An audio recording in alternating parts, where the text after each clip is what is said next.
லாஸ்ட்டாக போட்ட வீடியோக்கு 70% ஆஃப் த பீப்புள் வந்து நீட்டை ஃபேராக கண்டக்ட் பண்ணால் போதும், நீட்டை பேன்லாம் பண்ண வேணாம்னு சப்போர்ட் பண்ணியிருந்தாங்க. அவங்களுக்குலாம் ரொம்ப பெரிய தேங்க்ஸ். இன்னும் 30% ஆஃப் த பீப்புள் வந்து நீட்டை பேன் பண்ணணும்னு சொன்னாங்க.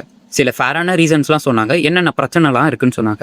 அதில் இன்னும் சில பேர் வந்து நீ ஏன்டா நீட்டு வேணும்னு சொல்கிற, நீ எந்த பார்ட்டிக்கு சப்போர்ட் பண்ணுற, நீ வந்து யார்கிட்ட காசு வாங்கிட்டு இதெல்லாம் பேசிகிட்டு இருக்க, அந்த மாதிரி சில பேர் சொன்னாங்க. இன்னும் சில பேர் வந்து அப்யூஸாக கமெண்ட் செக்ஷனில் திட்டினாங்க.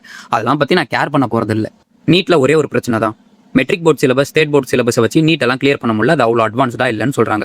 எங்களுக்கே அது கஷ்டமாக இருக்குன்னா பாவர்ட்டி லைன் கீழே இருக்க பீப்புளெலாம் அதை எப்படி கிளியர் பண்ணுவாங்க, அவங்களுக்கு எங்கே ட்ரைனிங் கிடைக்கும் அப்படின்னு கேட்குறேன். அதுக்கு தான் throughout the India physics chemistry and biology ஒரே சிலபஸை தான் ஃபாலோ பண்ணணும்னு ப்ரொடெஸ்ட் பண்ணுங்க.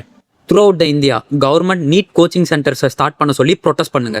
இவ்வளோ பண்ணுறதுக்கு நீட்டையே பேன் பண்ணிடலான்னு சில பேர் சொல்லுவாங்க. நீட்னால நிறைய அட்வான்டேஜஸ் இருக்குது. 2 முக்கியமான அட்வான்டேஜை மட்டும் பார்க்கலாமா? நிறைய பிளேசஸில் 18 வயசு கேர்ள்ஸ்க்குலாம் ஆனாலே கல்யாணம் பண்ணி வைக்கிறாங்க. அவங்களுக்குலாம் டாக்டர் ஆகலாம் அப்படின்னு நிறைய ஆசைகள்லாம் இருக்குது. அவங்களோட ஆசைலாம் அங்கேயே டெஸ்ட்ராய் பண்ணப்படுது. நீட் இருந்தால் 20 இயர்ஸ்லையோ 30 இயர்ஸ்லையோ அவங்களுக்கு ஃப்ரீடம் கிடைச்சிச்சுன்னா அவங்க திரும்ப நீட்டை கிளியர் பண்ணி டாக்டர் ஆக முடியும். நீட் இல்லைனா இது ஆக முடியுமா? இப்போ நீ வந்து 12th சரியாக ஸ்கோர் பண்ணல அப்படின்னா நீட் இல்லைனா அங்கேயே உன் கரியர் முடிஞ்சிருச்சு.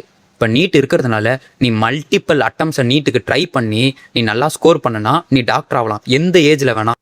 உன்னோட எஜுகேஷன் சிஸ்டம்காக சென்ட்ரல் கவர்மெண்ட் கிட்டையும் ஸ்டேட் கவர்மெண்ட் கிட்டையும் ப்ரொட்டஸ்ட் பண்ணு. நீட்டை பேன் பண்ணணும்னு ப்ரொட்டஸ்ட் பண்ணாது.